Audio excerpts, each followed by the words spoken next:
primeira questão que eu gostaria de levantar para que a nossa roda de conversa consiga elaborar é uma máxima que existe, que às vezes a gente até já repetiu, né? Apenas quando a gente se cuida, quando a gente se ama individualmente, é que a gente é capaz de estar num relacionamento de uma maneira saudável. Você cuida do outro, a questão é de que forma você cuida, né? Quando a gente entra numa relação em que esse cuidado, ele é dominante, aquele que eu determino as coisas, que eu sei o que é melhor para você, você deveria ter falado assim. Então você vai encontrar pessoas que estão numa relação mesmo não tendo este dito amor próprio. Em consultório, as pessoas que te procuram, normalmente elas chegam com essa ideia de tipo, eu preciso me cuidar psicologicamente? Elas têm noção que elas deveriam cuidar disso? Eu acho que as pessoas já estão acordando, sabe? Mas normalmente o que leva ela para o consultório é uma queixa específica. Então, é muito comum as pessoas irem para o consultório por fim de relacionamento. Muito, muito, muito. A gente tem que ir agora pro lado oposto, que é o cuidado físico, né? Que é, por exemplo, as rotinas de exames aqui no Brasil. As pessoas, elas estão habituadas com uma rotina médica saudável, uma rotina médica ideal que realmente seja preventiva, por exemplo. Você considera que sim, que não? O que você identifica? Sim e não. Sim e não, ótimo. Primeiro, acho que é impossível dissociar completamente, né, o psíquico do físico, né? As coisas elas estão interrelacionadas, com certeza. Tem uma questão no Brasil também que tem que ressaltar, que é a questão da desigualdade de acesso, né? Poucas pessoas têm acesso a muitas coisas e às vezes até um paradoxo, porque a pessoa ela acaba, digamos, buscando esse autocuidado, faz um monte de exames, mas às vezes aquilo que é realmente necessário ou aquele exame que está indicado para aquela pessoa com aquele perfil e tal, não é solicitado. Daí tem o outro lado, né? O lado oposto, né? Que acho que é a maior parte da população que não tem simplesmente acesso, né? Ou tem acesso só quando tem uma queixa, uma demanda. Isso não é problema só do paciente também. O próprio sistema de saúde tem problemas, né? Então, uma pessoa que tem um plano de saúde, ela fala, vou fazer todos os exames que eu tenho direito, né? Eu pago todo mês e tal, vai lá. E ela depende de uma requisição. Então, quem pede aquele calhamaço de exames, muitas vezes é o médico, que daí não pede o que é realmente necessário para o paciente. Então, acho que cada vez mais a gente tem que entregar informação para as pessoas, para que elas tenham essa percepção do que eu preciso fazer. Vocês verificam essa real necessidade de você estar bem individualmente, para depois você estar bem em uma relação, né? Eu sinto que eu mudei bastante depois que eu comecei a fazer terapia. Com saúde física eu faço muito, mas com a saúde mental não era algo que eu fazia. Só que depois que você começa a estudar, se informar e depois que você começa a se cuidar, você entende e o benefício, até um pouco egoísta de fazer isso, que é, meu Deus, como eu atraio coisa boa quando eu tô bem. O meu relacionamento com o Rafa veio depois que eu comecei a cuidar da minha saúde mental, depois que eu entendi o que era estar bem. E daí, comparando com o que eu tinha antes, hoje não abriria mão de me cuidar, um pouco egoísta, mas porque eu vou ser boa pra alguém e essa pessoa vai ser boa pra mim também. Falar em cuidar de si parece egoísta, né? Porque a gente tem, né, essa questão de se doar, mas na verdade você não dá o que você não tem. Hoje também eu entendo, por exemplos próximos a mim, que você se cuidar é você prevenir que a outra pessoa sinta alguma coisa também. Então, assim, o carinho que eu tenho e o amor que eu tenho pelo Rafa hoje me faz querer estar bem, porque eu não quero que ele sinta nada próximo do que eu já senti quando eu não estava bem. Faz bem ver quem eu amo bem também. É aquela história de quando você cuida de você, numa relação você está cuidando do outro automaticamente, né? No dia a dia, principalmente do ponto de vista psicológico, né? Todo mundo aqui tem rotina, tem estresse e eu percebo o dia que eu tenho um dia difícil, que eu chego em casa estressado, que eu não consigo entregar aquilo que eu tinha planejado para entregar no dia, posso não estar tão atento à pessoa que mora comigo, à pessoa com quem eu vivo, para ouvir ela mesmo e para receber dela, putz, eu precisava desabafar sobre isso, eu precisava conversar sobre isso. Então eu acho que depende muito de você conseguir estar bem, né, na tua cabeça para poder conviver com o outro, né, para poder cuidar do outro, para poder estar em um relacionamento saudável. Bom. E numa relação saudável, até no momento difícil, você tem com quem contar. Isso. Né? Você tem com quem compartilhar. Numa relação que não é saudável, eu quero sempre o outro bem. O que você consegue perceber dentro do seu ciclo social, entre suas amigas, amigos, colegas, essa relação com o autocuidado físico e psicológico.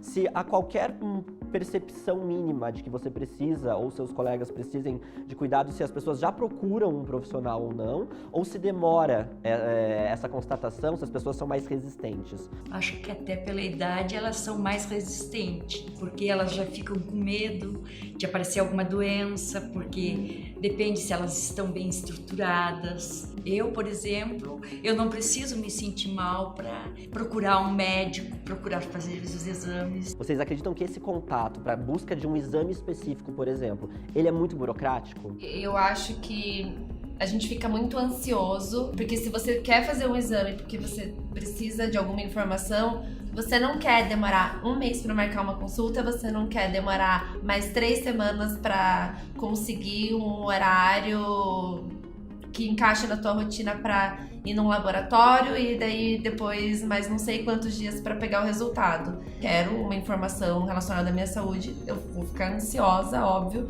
eu gostaria que aquilo fosse mais urgente. E muitas vezes eu estou bem, mas eu preciso daquela receita, mas eu preciso entrar numa fila, eu preciso esperar pelo médico e muitas vezes eu me automediquei para evitar tudo isso, porque às vezes a gente até precisa daquele remédio. Eu acho que a gente está pensando numa bolha muito específica, né, de pessoas que têm acesso a marcar uma consulta, de pagar uma consulta.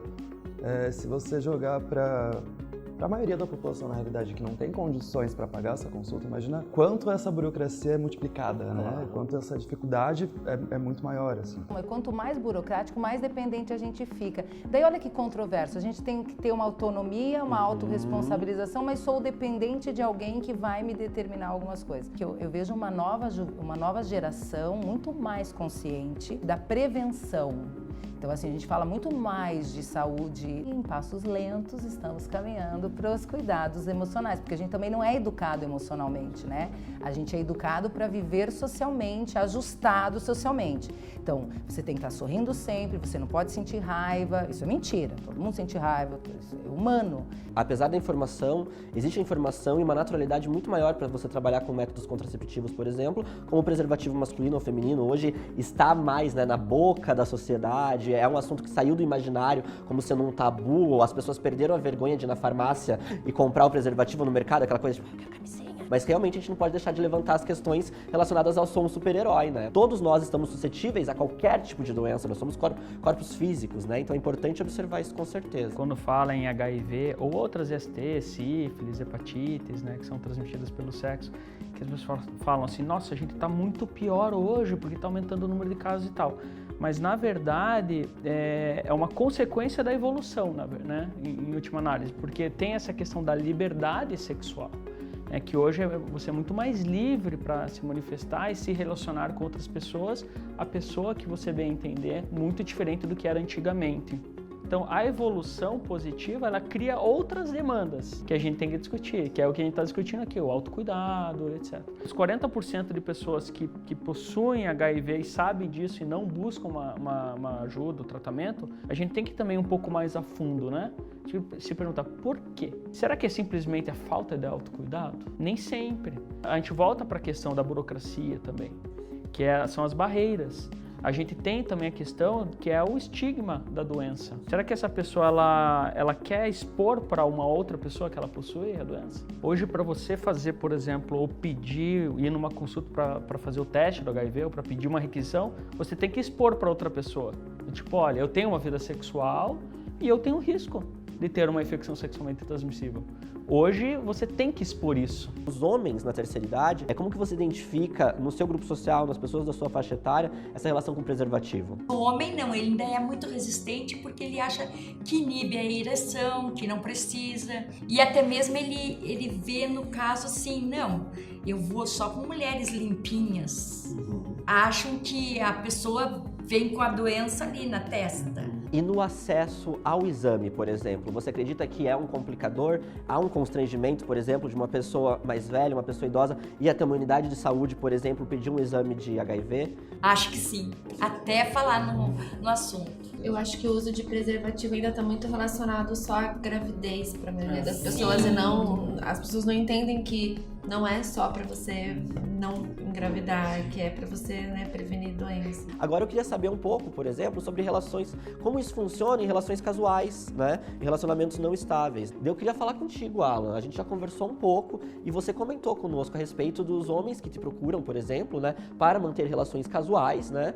Qual é esse perfil desse público, o que você identifica nele, né? As mulheres, elas procuram se cuidar mais, homens não. Independente da idade, eles meio que parece assim que a sensação que dá assim que não estão preocupados, eles olham assim meu tipo físico, tô lá, pareço saudável, posso não estar, né? Eles querem tipo aquela brincadeira e só que esquece de cuidar da parceira ou até mesmo do parceiro, porque não é só homens casados com mulheres que me procuram, são homens casados com homens também que me procuram. E eu queria muito comentar também, ver o que vocês me ajudam nessa elaboração, a respeito do fato de que as mulheres tendem a se cuidar mais, né, nas relações casuais, exigir mais cuidado, e os homens menos, né? O que a gente consegue identificar daí? O que a gente extrai dessa relação, né, que é um pouco díspare? A incidência de mulheres me procurarem é muito menor, pelo tabu, por acharem que não podem ter uma vida sexual ativa. A gente estava falando, né, que uma mulher com DST é um peso, o homem com DST socialmente é outro. Toda mulher vai ter algumas questões para falar, para conversar. É de uma cultura machista que nós vivemos, né? De uma cultura que tem sempre um olhar para o homem e para a mulher muito distinto. Então, como é distorcida a realidade a respeito de por onde anda o risco, né? A via sexual, a prática sexual tem um peso em relação ao risco de transmissão de uma doença. Sim. Então, a relação sexual anal, ela está atrelada a um risco maior. Isso não quer dizer que a relação sexual vaginal não tenha um risco, mas quase metade das novas infecções são em heterossexuais. É uma demanda nova que surgiu em relação à evolução do tratamento da doença. Quando você não tem mais aquela relação intrínseca entre ter HIV e morrer como era antigamente, na década de 80, né, início da década de 90, o tratamento não era eficaz, era uma coisa, você tinha um estereótipo da doença, né? As novas gerações não tiveram essa visão, né? Isso é uma coisa boa, claro, porque o HIV passou a ter um tratamento, você não tem mais o estereótipo da pessoa que vive com AIDS, né? E acaba que naturalmente a pessoa ela tem menos medo, né? Ela tem menos medo. É um outro motivo pela qual muitas vezes as pessoas não usam preservativo e tal. Se eu pegar, eu vou tratar tranquilo e tal, né? A autorresponsabilização, ela entra aí, a partir do momento que eu assumo, né, as consequências das escolhas que eu faço na minha vida, ponto. Né? Você assume as consequências do que você faz. E aí a maioria das pessoas sai pela tangente, né? É mais fácil eu me misturar na massa ou eu buscar lá uma teoria que me conforte para que eu não tenha que me deparar, né, com aquilo que eu realmente estou escolhendo para a minha vida, né? Eu acho que nós identificamos dois pontos que são complicadores gigantescos, por exemplo, no acesso e no desenvolvimento do autocuidado. O primeiro deles que a gente comentou lá na frente, lá no começo, era a respeito da burocratização para você conseguir fazer determinados exames, ter acesso ao médico, ao consultório, ao laboratório, esse é um dos pontos. E agora, especificamente falando sobre ISTs, a gente encontra muito o julgamento moral em cima de toda a discussão, né? Tanto da discussão do papel do homem e da mulher numa relação sexual, como a discussão dos papéis de determinadas orientações sexuais na relação sexual, na prática sexual. E eu acredito que nós temos aí dois pontos chaves que nós temos que perceber como problemas. Podemos então consensuar esses dois pontos até agora como duas problemáticas que impedem com que nós, seres humanos, seres físicos e psicológicos, acessemos de verdade essa vontade e necessidade de se autocuidar. Sim, todo mundo?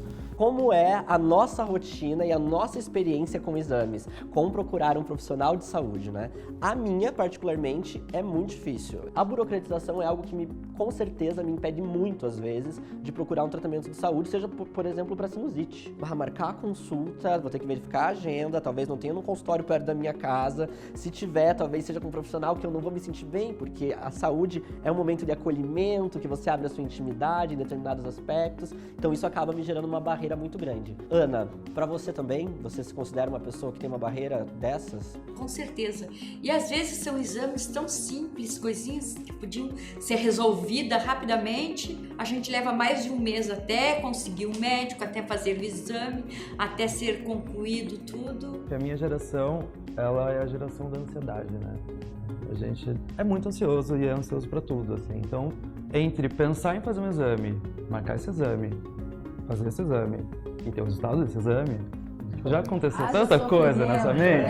Nossa! Foi condicionado com o avanço da internet, o avanço da tecnologia, a ser muito imediatista, né? Então, se você manda uma mensagem para alguém e a pessoa não te responde na hora, você já está ansioso porque ela não está respondendo.